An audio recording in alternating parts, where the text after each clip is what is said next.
પ્રવેશ કર્યો છે. દરેક 51 52 એટલે વન આવ્યું, સમજી જવાનું. જીવનમાં છોડવાનું આવ્યું. વન એટલે જેને પકડી રાખ્યું એને છોડવાનું, ધીમે ધીમે આઘું કરવાનું, ધીમે ધીમે આઘું કરવાનું ને આપણા સંતાનોને આપવાનું. એ જવાબદારી સંતાનોને આપવાની, ધીમે ધીમે છોડવાનું. તો અરણ્યકાંડમાં ભગવાન ચિત્રકૂટમાં રહે છે અને ગૃહ રાજા અને બીજા બધા ભીલ જે ભગવાનની ખૂબ સેવા કરે છે, ફળ ફૂલ લાવે છે. લખન ભૈયા પણ ભગવાનની સેવામાં છે. આ સમયે અત્રિ મુનિના આશ્રમમાં ભગવાનનું આગમન થાય છે. મા અનસૂયા અને અત્રિના આશ્રમમાં ભગવાનનું આગમન થાય છે. મા અનસૂયા એ સતી છે, જેને બ્રહ્મા વિષ્ણુને મહેશને પણ કોડિયામાં ઊંઘતા કરી કાઢ્યા હતા. 3 દેવતાઓને કેટલી તાકાત એનામાં સતીમાં કે 3 દેવતાઓને બાળક કરી કાઢ્યા. એ મા અનસૂયા એ સીતાને શિખામણ આપે છે, પાઠ ભણાવે છે અને આ રીતે ભગવાન અરણ્યમાં રહે છે. હવે દેવતાઓને થાય છે, ભગવાનને 12 વર્ષ થઈ ગયા, હવે 2 વર્ષ બાકી છે. 12 વર્ષ ચિત્રકૂટમાં રહ્યા, પણ હજી રાવણ, ખર, દૂષણ, શૂળપંખા એમનો વાળ વાંકો થયો નથી. અને દેવતાઓ ભગવાનને વંદન કરી કહે છે કે ભગવાન હવે ચિત્રકૂટ છોડી અને આગળ પંચવટીમાં આવો. એ પંચવટીમાં શૂળપંખા, ખરદૂષણ રહેતા હતા. તમે એ જો રાક્ષસોનું રાજ હતું ત્યાં આવો. તો ભગવાન લક્ષ્મણ અને જાનકીને લઈ અને પંચવટીમાં આવે છે. નાસિક જે આપણું છે, જે ગોદાવરી ગંગા વહી રહી છે, બોલીએ ત્રંબકેશ્વર મહાદેવ. ત્રંબકેશ્વર મહાદેવની પૂજા કરી અને નાસિક પાસે ભગવાન ઝૂંપડી બાંધીને રહે છે. હવે દેવતાઓને થાય છે અમારું કાર્ય થાય તો સારું. જેમ દેવતાએ અયોધ્યામાં કાર્ય મંથરા પાસે કરાવ્યું છે, સમજવા જેવું છે. તેઓ મંથરા પાસે કરાવ્યું. હવે કાર્ય કોની પાસે કરાવવું? તો દેવતાઓને થઈ કે રાવણની બેન એની પાસે આ કાર્ય કરાવો. આ દેવતાઓ બધા કાર્ય કરાવે છે એમનો અંત લાવવા માટે. તો એ વખતે શૂળપંખા એ વખતે તેઓ વનનું રક્ષણ કરતી હોય છે. ખર દૂષણ 14,000 સૈનિકો સાથે તેઓ રક્ષણ કરતા હોય છે. વનનું, એની સંપત્તિનું, એમના રાજ્યનું રક્ષણ કરતા હોય છે. એ વખતે એક દિવસ ભગવાન રામ પથ્થર પર બેઠા છે અને ભગવાન શિવના નામમાં લીન છે. એ વખતે શૂળપંખા આકાશ માર્ગે ઉડે છે અને ભગવાન રામનું રૂપ જોવે છે. અમીપ રૂપ જુઓ, એક સમજવા જેવું છે. જો રાક્ષસ યોનિમાં પણ જો ભગવાનનું રૂપ જોઈ અને એમને મોહ થતો હોય, એમને પ્રેમ થતો હોય, તો આપણે તો મનુષ્ય છીએ. આપણને ભગવાનની મૂર્તિ જોઈ, ભગવાનનું વિગ્રહ જોઈ આપણને પણ પ્રેમ થવો જોઈએ. આપણને પણ ભગવાન સાથે પ્રેમ, આ લાલો મારો છે, આ ઠાકોરજી મારા છે, આ મારા બાળક સમાન છે, આ મારું બાળક છે, એવો પ્રેમ થવો જોઈએ આપણને. તો શૂળપંખા ઈચ્છે છે જો મને પણ આવો પતિ મળે તો. રામને જોઈ રામની પાસે જાય છે અને સ્વરૂપ બદલે છે. જેમ પેલી ભૂતના, જેને જેને સ્વરૂપ બદલ્યું ભગવાન સ્વીકારતા નથી. ભગવાન સ્વીકારતા શૂળપંખાએ સ્વરૂપ બદલ્યું તો ભગવાને લક્ષ્મણ પાસે મૂકી. પણ ભૂતનાએ સ્વરૂપ બદલ્યું તો લાલો કહે છે હજી તો હું ફક્ત 6 દિવસનો છું, હું કોની પાસે મૂકું? શંકરને યાદ કરી અને વૈકુંઠમાં મૂકી દીધી. એને વૈકુંઠમાં મૂકી દીધી. તો હવે શૂરપંખાને લક્ષ્મણ પાસે મૂકે છે અને લક્ષ્મણ એ વખતે કહે છે, હું પરણિત છું, મારે ઘેર પત્ની છે, પણ શૂરપંખા ખૂબ જીદ કરે છે. એ વખતે લક્ષ્મણ એમ કહેવાય છે કે એના નાક અને કાન કાપે છે. જુઓ, એક ક્ષત્રિય જે અવતારી હોય એ કોઈ સ્ત્રીના નાક કાન કાપે નહીં, પણ નાક કાન કાપવું એટલે અપમાન કરવું થાય. આ શરીરનું નાક નહીં, આપણા અંદર જે આપણું માન પડ્યું છે એ માનને હાનિ થાય એટલે આપણું નાક કાપ્યું, એટલે આપણું નાક કાપ્યું. આપણા અભિમાનને ઠેસ લાગે એટલે આપણે કહીએ છીએ કે અમારું નાક કાપ્યું, અમારી આબરૂ રાખી નહીં. લક્ષ્મણજી એની આબરૂ રાખતા નથી, એનું માન રાખતા નથી. શૂરપંખાને થાય છે મારું અપમાન કર્યું, અને અપમાન સાથે એ સીધી રાવણ પાસે જાય છે. જુઓ, અરણ્યકાંડ એ બહુ સુંદર કાંડ છે. એમાં એટલો બધો ભગવાનનો પ્રભાવ છે, ખૂબ પ્રભાવ પડ્યો છે. તેઓ ઋષિ મુનિ ભજન કરતા હતા. અરણ્યમાં ઋષિ મુનિ હજારો વર્ષથી ભજન કરતા હતા. અને એક બાઈ એ આગળ કથામાં આવશે, એના ગુરુની આજ્ઞાથી એ વર્ષોથી રામની રાહ જોતી હતી. વર્ષોથી રામ આવશે, રામ આવશે, રામ આવશે એ રાહ જોઈ બેઠી હતી. તો અરણ્યકાંડમાં ખૂબ ભગવાનનું ભજન છે, ખૂબ પ્રભાવ છે. શૂરપંખા લંકામાં જાય છે. હવે લંકાનો પ્રવેશ થાય છે. કથામાં લંકાનો પ્રવેશ હવે થાય છે. પણ લંકામાં જતો પહેલા શૂરપંખાને યાદ આવે છે, મારા ભાઈ ખર અને દૂષણ અહીં છે, અરણ્યમાં દંડકારણ્યમાં છે, તો લાવો એમની પાસે જાઓ. પહેલા એમની પાસે જાય છે અને ખરને કહે છે કે ભાઈ, અયોધ્યાના રાજકુમારે મારું અપમાન કર્યું છે. ખર 14,000 સૈનિકો સાથે આવે છે, ભગવાન સાથે યુદ્ધ કરે છે. ભગવાન એક જ બાણથી ખર અને સમસ્ત સેનાનો નાશ કરે છે. બોલીએ રામચંદ્ર ભગવાન. એક જ બાણ ચલાવે છે, ખર, દૂષણ અને આખી એની સેનાનો નાશ થાય છે.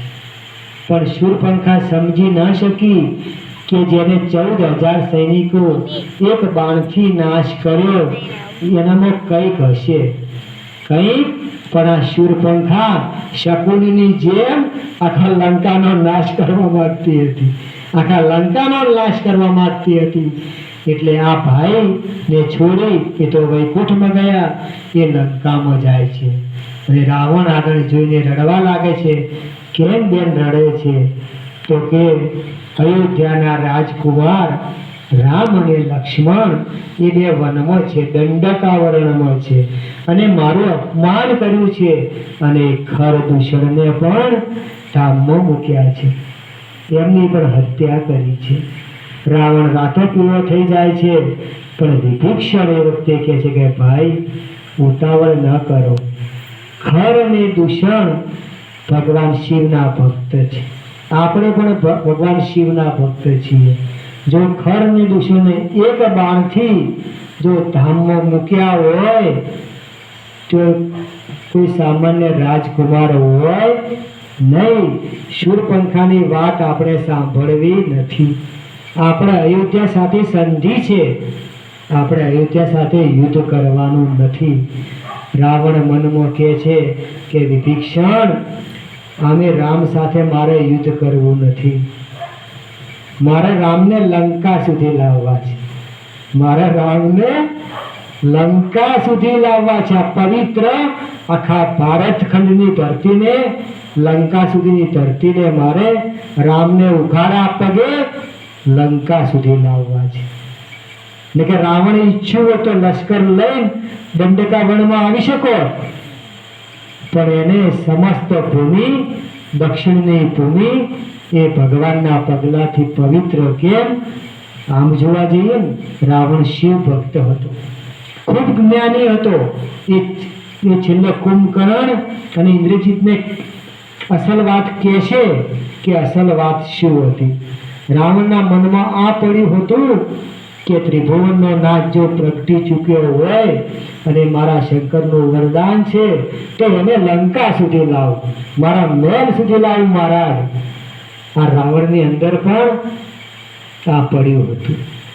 હવે રાવણ શૂરપંખા એમ કહે છે કે હે ભાઈ, રાવણ પૂછે છે કે શૂરપંખા અપમાન શા માટે કર્યું?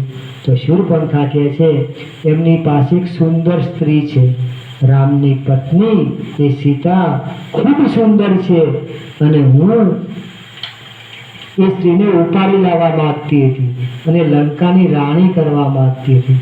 રાવણે સાંભળ્યું કે સુંદર સ્ત્રી એટલે મોહ જાગ્યો અને રાવણને થયું કે શૂરપંખા તો એ તો મારા લાયક જ હોવી જોઈએ, એ વનમાં ફરવી જોઈએ નહીં, એ લંકાની રાણી થવી જોઈએ. શૂરપંખા એને હરખભેર વધાઈ લે છે અને કહે છે કે હા ભાઈ, મારે એને લંકાની રાણી જ કરવી હતી, એને અયોધ્યાની રાણી થયું હતું, પણ હવે ફરી ગઈ. હવે આવી જો આ ફરનારા સર્વનાશ કરે. સર્વનાશ કોણ કરે છે? જે વાતે વાતે ફરી જાય છે. શૂરપંખા પોતે રાણી બનવા ગઈ હતી પણ મેળ ના પડ્યો એટલે રાવણને કહે છે કે સીતાને લંકાની રાણી કરવી હતી. રાવણને ખૂબ ક્રોધ આવે છે અને મોહ પણ થાય છે. રાવણ વિચારવા લાગે છે કે જો ખરને દૂષણને એક બાણથી માર્યા હોય તો હવે મારું કામ પણ જો ચાલશે નહીં, અને મારે તો સ્ત્રીનું જ કામ છે, તો હું એ સ્ત્રીનું હરણ કરી લાવું, એને ઉપાડીને લાવું, લંકામાં લાવીને મારી રાણી બનાવું. રાવણ ખૂબ વિચારે છે. અંતે એને મારીચ યાદ આવે છે, એના મામા. કેમ? શૂરપંખા કહે છે કે ભાઈ, આ વેશે રામની પાસે ના જતા, રામ બહુ શક્તિશાળી છે, આ વેશે જતા નહીં. હું પણ વેશ પલટો કરીને ગઈ હતી તો એ વખતે રાવણ જો મારી જ, જ્યારે ભગવાને તારકાને બાણ માર્યું, સુબાહુને બાણ માર્યું, એ વખતે મારીચને બાણ ન માર્યું, એને ફળ વગરનું માર્યું. કેમ? મારીચને રાખવો હતો, હજી ભગવાનને લંકા સુધી મારીચ દ્વારા પહોંચવાનું હતું. એટલે મારીચ પાસે રાવણ, મારીચ જ્યારથી ભગવાનનું ફળ વગરનું બાણ વાગ્યું ત્યારથી મારીચ રામ નામમાં લીન છે. એ સમજી ગયો કે જગતમાં રામ નામ સાચું છે. મારીચ રામ નામમાં લીન છે. જો એક દૈત, એક રાક્ષસને પણ જો રામ નામ સૂજી જાય તો જીવને કેમ ન સૂજે? આ કથા ખૂબ શીખવે છે, ખૂબ શીખવે છે. રાવણ મારીચ પાસે આવે છે. મારીચ ઝૂંપડીમાં રામ નામ, સતત રામ નામ લે છે, ભગવાન શિવનો અભિષેક કરે છે. કેમ? એ યોગીવાળા ભગવાન શિવને ખૂબ પૂજતા હતા પણ હરિ સાથે વેર હતું, એમને વેર હરિ સાથે હતું, પણ શંભુની ખૂબ પૂજા કરતા હતા. હરણાકશ્યપ જુઓ, કંસ જુઓ, રાવણ જુઓ, બધાને હરિ સાથે વેર. શંકર તો ખૂબ વાલા હતા અને વરદાન પણ શંકર જ આપતા અને બ્રહ્મા આપતા, અને એનો ઉપાય એ વખતે હરિ કરતા. તો આ રીતે હવે મારી જ કહે છે કે મામા, મારે જાનકીનું હરણ કરવું છે અને એ માટે આપ હરણ બનો, તમે હરણ બનો અને હું જાનકીનું હરણ કરું. કે મારી જ પાસે વિદ્યા હતી, એ વેશ પલટો કરી શકતો તો, પ્રાણી, પશુ, પંખી ગમે તે રૂપ મારી લઈ શકતો હતો. રાવણ જાણતો હતો વિદ્યા કે મારી જ પાસે વિદ્યા છે, તો કે મારી જ મારા મામા તમે હરણ બની, પણ સોનાનું હરણ. કેવું હરણ? સોનાનું. જુઓ, દુનિયામાં દેખાય એટલું સોનું ના હોય. આ હરણ સોનાનું દેખાતું હતું, વાસ્તવમાં સોનાનું હતું નહીં. તો દુનિયામાં જેટલું દેખાય એટલું સોનું ના હોય. રામ નામ સિવાય બીજું કોઈ સોનું નથી. બાકી તો ફક્ત પીળું જ છે, ફક્ત પીળું છે. રામ નામ, શિવ નામ એ અસલ તત્વ છે. હવે મારી જ માનતો નથી. રાવણ હથિયાર ઉપાડે છે તો મારી જ કહે છે કે આ રાક્ષસના હાથે મરવું એના કરતાં ભગવાનના હાથે જો મરીશ તો મારો મોક્ષ થશે. અને મારી જ સોનાનું હરણ બને છે. જો હવે સમજવા જેવું છે કે ભગવાન રામ એ જીવ માત્રની હત્યા ન કરી શકે, છતાં માં જાનકીના કહેવાથી ભગવાન હરણની પાછળ દોડે છે. કેમ? લંકા સુધી પહોંચવું હતું. આ બધી માયા હતી, ભગવાનની માયા હતી. જ્યારે મારી જ હરણ બનીને આવે એના થોડા સમય પહેલા ભગવાન અને જાનકી માતા ઝૂંપડીમાં એકલા છે. લક્ષ્મણજી વનમાં ગયા છે. એ વખતે ભગવાન જાનકી માતાનું શરીર અગ્નિ માતાને સોંપે છે. અગ્નિદેવને જાનકી માતા સોંપી દે છે અને એમનો પડછાયો રાખે છે. જે રાવણ લઈ ગયો એ તો માતાજીનો પડછાયો હતો. બાકી રાવણની તાકાત નથી કે જગદંબાને હાથ લખાવી શકે. રાવણની કોઈ તાકાત નથી કે જગદંબાને હાથ લગાવી શકે, પણ એમનો પડછાયો હતો. એ પડછાયો હતો. અને એ સમયે એક સોનાનું હરણ આવે છે. માં જાનકી કહે છે તમે હરણ પકડી લાવો, હરણ મારે રાખવું છે, મારે રમાડવું છે. કેમ? સોનાનું છે. એમને લોભ થયો. જીવનમાં લોભ કરવો નહીં. સારું જોઈ અને લોભ કરવો નહીં. આ કથા કહે છે માં જાનકીએ લોભ કર્યો, આંખોથી જોયું એટલે લોભ કર્યો, પણ લોભ કરવો નહીં. ભગવાન રામ કહે છે પણ જાનકી માતા માનતા નથી. એ વખતે ભગવાન લક્ષ્મણ કહે છે લક્ષ્મણ હું આ હરણની પાછળ જાઉં છું, એને પકડીને લાવું છું, તું ઝૂંપડીમાં રહેજે. અને જોજે હોય આ દંડકાવરણ છે, અહીં રાક્ષસો છે, તું જાનકીને છોડીને એકલો આવતો નહીં. ગમે તે થાય પણ તું જાનકીને છોડતો નહીં.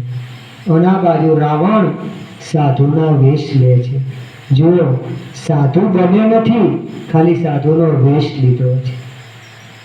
ફક્ત સાધુનો પહેરવેશ પહેર્યો છે.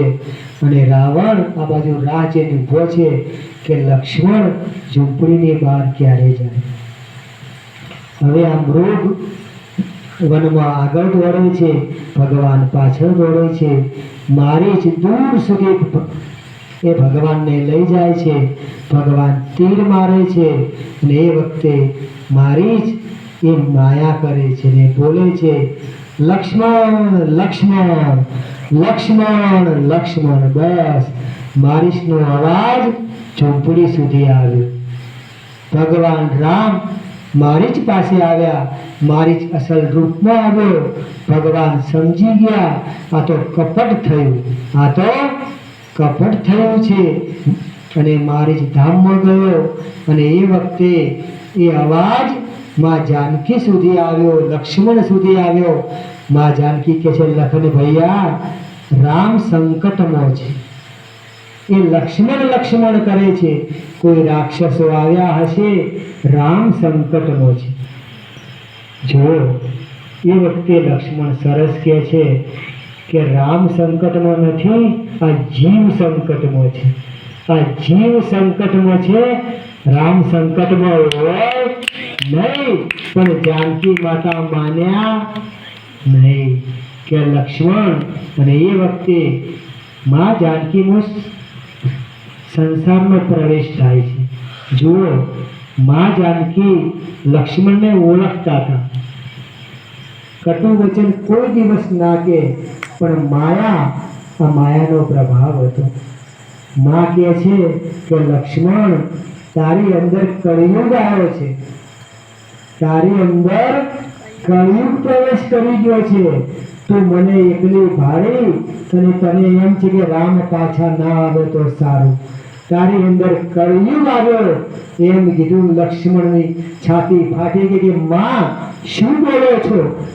હજી આ લક્ષ્મણે આંખ ઊંચી કરી નથી, જાનકી સામે કદી આંખ ઊંચી કરી નથી, અને કળિયુગ આવ્યું કે આ લક્ષ્મણ તારી અંદર કળિયુગ આવ્યો છે, તું રામ પાસે જા. અને એ વખતે લક્ષ્મણ રેખા દોરી. જો લક્ષ્મણ રેખા ખૂબ શીખવે છે. આ લક્ષ્મણ રેખા એ કઈ રેખા છે? ઘરનો ઉંબરો એ લક્ષ્મણ રેખા છે, ઘરની આબરૂ એ લક્ષ્મણ રેખા છે. સ્ત્રી હોય કે પુરુષ હોય, દરેકને આ રેખાનું માન રાખવું જોઈએ. દરેકને આ રેખાનું માન, એટલું નામ લક્ષ્મણ રેખા આપ્યું છે. લખન ભૈયા જાય છે, દોડીને વનમાં જશે. આ બાજુ રાવણ કપટ કરીને સાધુ વેશે ભિક્ષામ દેહી બોલે છે. અને સીતા માતાને થાય છે આ વનમાં કોઈ સાધુ આવ્યો છે, એ ફળ ફૂલ લઈ અને આવે છે. અને લક્ષ્મણ રેખા દોરે છે એ વખતે કહેતો જાય છે કે માં આની બહાર ના આવતા, આ લક્ષ્મણ રેખાને ઓળંગતા નહીં, કે એ રેખામાં રામ નામનો પ્રભાવ હતો. કોઈ પણ જીવ જંતુ, કોઈ રાક્ષસ, કોઈ પણ યોની એમાં પ્રવેશી ન શકે, અને પ્રવેશ તો સળગી જાય એટલો પ્રભાવ હતો રેખામાં. રાવણને આપવા જાય છે અને માતાને થાય છે. લક્ષ્મણે કહ્યું છે કે રેખા ઓળંગવાની નથી, રેખા ઓળંગવાની. એટલે માં દૂરથી આપવા જાય છે, પણ રાવણ જેવો પગ મૂકવા જાય એટલે તરત અગ્નિ થાય છે. રાવણ સમજી જાય છે કે આ રેખા લક્ષ્મણે દોરી છે. રાવણ કહે છે કે જાનકી તો બહાર નહીં આવે અને હું પણ અંદર પ્રવેશ કરી શકીશ નહીં. તો રાવણ કહે છે જો ભિક્ષા આપવી હોય તો રેખા ઓળંગીને આપો, રેખા ઓળંગીને આપો. અને માં જાનકીને થાય છે કે સાધુ અને બ્રાહ્મણ એટલે વગડેથી ભૂખ્યો જવો જોઈએ નહીં. જો રાવણે કેટલો ગેરફાયદો ઉઠાયો, સાધુ અને બ્રાહ્મણનો કેટલો ગેરફાયદો રાવણે ઉઠાવ્યો.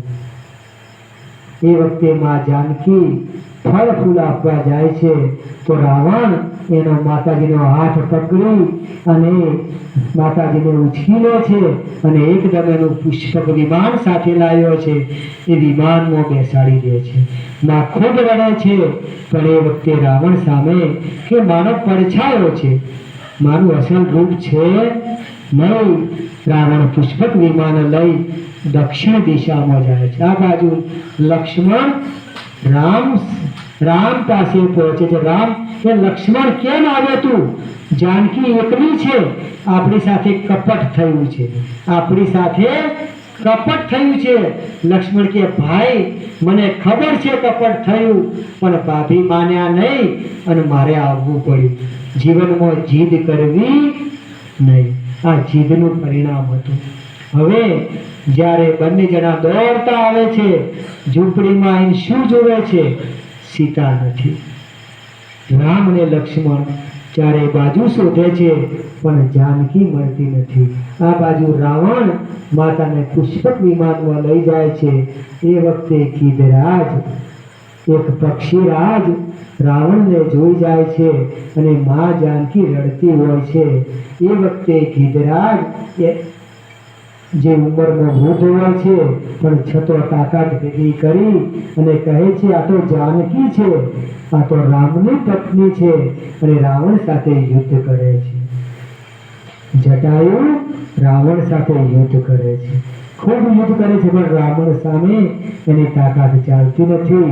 રાવણ એની પોખ કાપી લે છે અને ગિધરાજ જમીન પર પડે છે, રામ રામ કરે છે, પણ પોતાના જીવને રોકી રાખે છે. કેમ રોકી રાખે છે?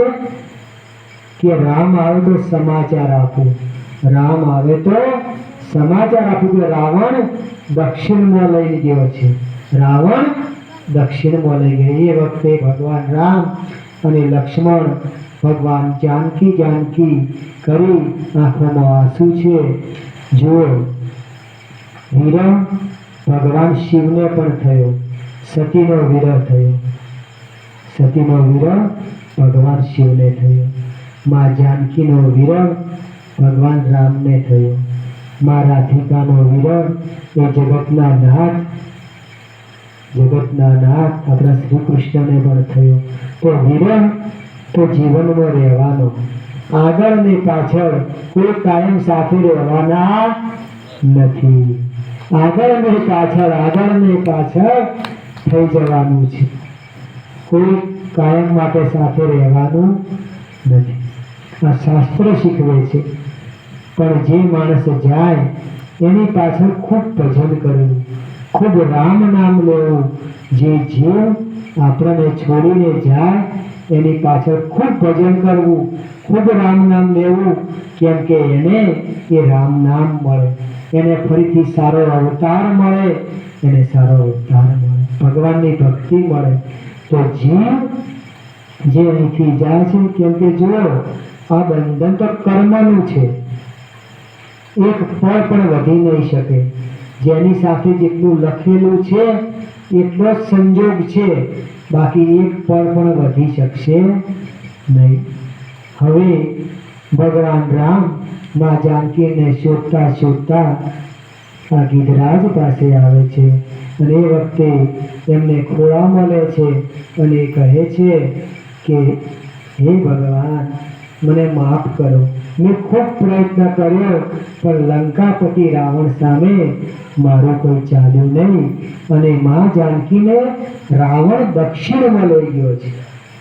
એમને સૂચન કર્યું કે દક્ષિણમાં રાવણ લઈ ગયો છે પુષ્પક વિમાનમાં. અને વખતે ગીધ કહે છે કે આજે મને રાજા દશરથ યાદ આવ્યા.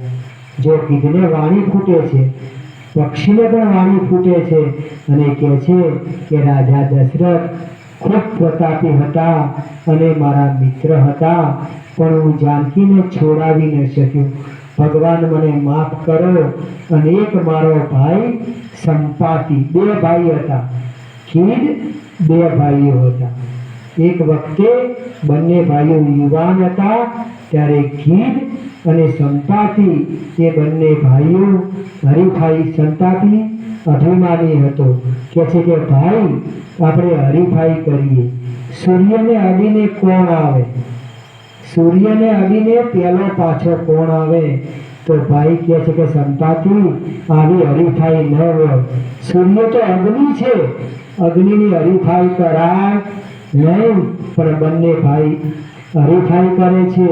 એ વખતે એક ભાઈ અડધેથી પાછો આવે છે અને એક સંપાતિ સૂર્યને અડવા જાય છે અને એની પોખો ગળી જાય છે અને લંકા પાસે સાગર કોઠે એ પર્વત પર રહે છે. સાગર કોઠે પર્વત પર રહે છે. એ વખતે આ ગિધરાજ એ ભગવાનના ખોળામાં રામ રામ કરી અને ધામમાં જાય છે. ભગવાન જુઓ, ભગવાન એની અંતિમ ક્રિયા પણ કરે છે. ભગવાન જાતે એની અંતિમ ક્રિયા કરી. જુઓ ભગવાન રામ વનમાં શા માટે આવે? પશુ પંખી જે આદિજાતિ હતી સૌને આદર ભાવ આપવો હતો. ભગવાનને સૌને આદર ભાવથી સ્વીકારવા હતા, એટલે ભગવાન વનમાં આવ્યા હતા. હવે ભગવાને આગળ નીકળ્યા અને એ વખતે જ્યારે ભગવાન નીકળ્યા એને પેલા ગિધરાજે કહ્યું કે ભગવાન તમે આગળ જાઓ ને તો આગળ પંપા સરોવરે એક સબરી બેઠી છે. એ આપની રાહ જુએ છે. તમે સબરીને મળીને જજો. અને આ બાજુ રાવણ મા જાનકીને લંકામાં લાવે છે. હવે રાવણને થાય છે કે આને મારી રાણી બનાવું. પણ જાનકી માતા માનતા નથી. એટલે રાવણ મન્મોદરીના કહેવાથી જો રાવણને સૌ શિખામણ આપે છે, પણ રાવણ કોઈનો માનતો નથી. આગળ કથામાં આવશે રાવણને કોણે શિખામણ આપી. જ્યારે ઇન્દ્રજીતનું યુદ્ધ આવશે એ વખતે કથા આવશે. રાવણ મન્મોદરીના કહેવાથી જાનકી માતાને અશોક વાટિકામાં રાખે છે અને અને કહે છે કે હું તને આટલા માસની અવધિ આપું છું, આટલા માસમાં જો રામ નહીં આવે તો હું તારી સાથે લગ્ન કરીશ. તો આ રીતે જાનકી માતાને ધમકી આપે છે અને આ બાજુ માં અશોક વાટિકામાં રહે છે અને ત્રિજટા નામની રાક્ષણી એ માતાજીનું રક્ષણ કરે છે. ત્રિજટા એ પણ ભગવાનની ભક્ત છે. જ્યારે હનુમાનજી મહારાજ લંકામાં જશે, લંકીની મળશે, એ પણ ભગવાનની ભક્ત, વિભીષણ પણ ભગવાનનો ભક્ત, મન્મથજી ભગવાનનો ભક્ત. બસ એક જ રાવણ એવો થયો કે જેને આ કુકર્મ કર્યું. તો એનો અર્થ શું છે? એક ખોટો પાકે તો આખો સર્વનાશ કરે. એક જ ખોટો, ભલે 99 હારા હોય પણ એક ખોટો પાકી જાય તો આખો સર્વનાશ કરે છે. રાવણ જાનકી માતાને અશોક વાટિકામાં ત્રિજટા એની મા બને છે કે જાનકી તું ચિંતા ન કર, હું તારી મા છું, હું તારી મા છું. અને આ રીતે જાનકી માતા અશોક વાટિકામાં રહે છે. આ બાજુ ભગવાન ધીમે ધીમે રામ અને લક્ષ્મણ બંને વનમાં આગળ જાય છે. એ વખતે અગસ્ત મુનિનો આશ્રમ આવે છે અને એ વખતે અગસ્ત મુનિનો શિષ્ય એ સુતીક્ષ્ણ મુનિ એમનો શિષ્ય છે. એ સુતીક્ષ્ણ મુનિને ખબર પડે છે કે ભગવાન આવી રહ્યા છે. કેમ? ભગવાન શિવે સૌને કહ્યું હતું, સૌ ઋષિ મુનિઓને, કે 1000 વર્ષ તપ કરજો, અહીં રામ આવશે, અહીં મારો રામ આવશે, તમે 1000 વર્ષ સુધી અહીં તપ કરજો. તો આ રીતે અગસ્ત મુનિને ખબર પડે છે કે રામ આવે છે. એ વખતે સુતીક્ષ્ણ મુનિ અતિ પ્રેમમાં આવી જાય છે અને ખબર પડે છે કે રામ આવે છે. દોડ લગાવે છે, દોડ લગાવી અને રામ પાસે પહોંચે છે. ભગવાનના ચરણોમાં આળોટે છે, ભગવાનનો હાથ પકડી લે છે. અગસ્ત મુનિનો શિષ્ય ખૂબ પ્રેમ પ્રગટ કરે છે અને હાથ પકડી અને આશ્રમમાં લાવે છે. કેમ લાવે છે? અગસ્ત મુનિનો શિષ્ય સુતીક્ષ્ણ મુનિ જ્યારે અભ્યાસ માટે હતો અને અભ્યાસ પૂરો થયો એટલે ગુરુને દક્ષિણા આપવાની હતી. સુતીક્ષ્ણ કહે છે કે મુનિ હું તમને દક્ષિણા આપું. અગસ્ત મુનિ કહે છે કે ના, મારે દક્ષિણા જોઈતી નથી, તું ફક્ત વિવેક રાખજે અને રામનું ભજન રાખજે, એ જ મારી દક્ષિણા. પણ સુતીક્ષ્ણ ખૂબ કહે છે મારે દક્ષિણા આપવી છે. ત્યારે અગસ્ત મુનિ હસવામાં કહે છે જો તારે એટલી દક્ષિણા હોય તો ભગવાનને મારા આશ્રમમાં લાવજે. જા, જો મને દક્ષિણા આપવી હોય તો ભગવાનને જ મારા આશ્રમમાં લાવ. અને સુતીક્ષ્ણ મુનિ ભગવાનનો હાથ પકડી અને ભગવાનને આશ્રમમાં લાવે છે. આ એના ગુરુનું વચન પૂરું કરે છે. ગુરુનું વચન પૂરું કરે છે. રામ અને અગસ્તનો સત્સંગ થાય છે. આગળ વાલ્મીકીજી મળે છે. રામ અને વાલ્મીકી મહારાજનો સુંદર સત્સંગ થાય છે. અને આ રીતે ભગવાન પંપા સરોવર તરફ ધીમે ધીમે જાય છે. હવે તેઓ પંપા સરોવરની આજુબાજુ હજારો ઋષિઓ 1000 વર્ષથી મતંગ મુનિના આશ્રમ પાસે ભગવાનનું ભજન કરતા હતા. મતંગ મુનિ એ એવા મુનિ હતા જેને 1000 વર્ષ સુધી ભગવાન શિવ અને રામની ઉપાસના કરી, પણ પછી થયું કે હવે આ શરીર હવે રામની રાહ નહીં જોઈ શકે. એટલે શબરીને કહ્યું કે શબરી તું રાહ જોજે, એક દિવસ રામ આવશે. માં શબરી એ રોજ આશ્રમનું કાજ કરે ને રોજ ફળ વીણી લાવે. રોજ રાહ જોવે, રોજ ઋતુ પ્રમાણે ફળ લાવે. મારો રામ આવશે, મારો રામ આવશે. કેટલાય ઋષિઓ હસવા માટે કે શબરી અમે 1000 વર્ષથી રામ નામ લઈએ છીએ, હજી રામ આવ્યા નથી અને તું કે છે મારો રામ આવશે? કે હા, મારા ગુરુએ કહ્યું છે. જુઓ ગુરુના વચન પર કેટલો વિશ્વાસ, કે મારા ગુરુએ કહ્યું છે રામ આવશે અને એ વખતે સબરી રોજ ફળ વીણી લાવે અને શિયાળાનો સમય છે અને બોર આવ્યા છે તો સબરીએ બોર વીણી લાવ્યા છે અને આખા રસ્તા પર રોજ ફૂલથી શણગાર કરે. મારા રામ પગ મૂકશે, મારા રામ અહીં પગ મૂકશે, રોજ શણગાર કરે. અને એ દિવસે ભગવાન આવ્યા છે પણ લક્ષ્મણને કહે છે કે લક્ષ્મણ, જે આ મુનિ હજારો વર્ષથી તપ કરે છે પણ મારે પહેલા માં શબરીના આશ્રમમાં જવું છે. પ્રથમ દર્શન જે ભાવ, મારે ભાવ પૂરો કરવો છે. જેમ ભગવાન 56 ભોગ છોડી અને વિદુરજીનો ભાવ પૂરો કરવા ગયા, એમ ભગવાન કહે છે કે મારે માં શબરીનો ભાવ પૂરો કરવો છે. લક્ષ્મણ સાથે આવે છે.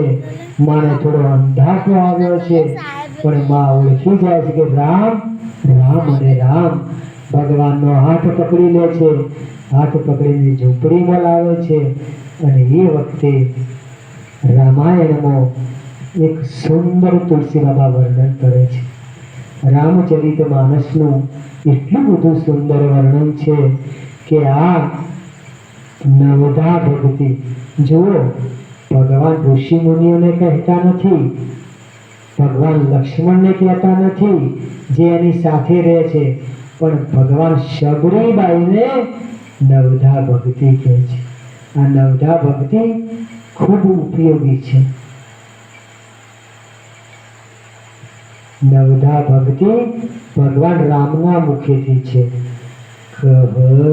રઘુપતિ સુनु ભામિની બાતા, મન એક ભક્તિ કરનાતા, જાતિ પાતિ કુલ ધર્મ બઢાઈ, ધન બલ પરિજન ચતુરાઈ, ભક્તિહીન નરહિ એસા, બિન જલબા રિદ હો જૈસ.